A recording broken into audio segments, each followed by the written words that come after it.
How about the broader context? After Columbine, you gave a speech where you blamed the shootings on 35 years of liberalism. You said, I want to say to the elite of this country, the elite news media, the liberal academic elite, the liberal political elite, I accuse you in Littleton of being afraid to talk about the mess you've made and being afraid to take responsibility for the things you have done, and instead foisting on the rest of us pathetic banalities because you don't have the courage to look at the world you have created.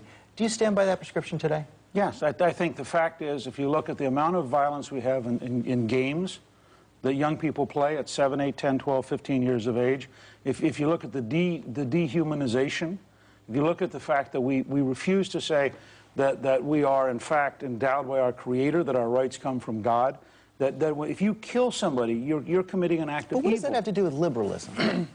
Well, who has created a situation ethics, essentially, zone of not being willing to talk about any of these things? Let me carry another example where I strongly supported Imus being dismissed. But I also think the very thing he was dismissed for, which is the use of language which is stunningly degrading of women.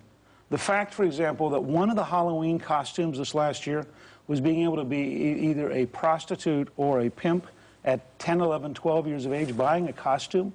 And we don't have any discussion about what's happened to our culture because while we're restricting political free speech under McCain-Feingold, we say it's impossible to restrict vulgar and vicious and anti-human speech.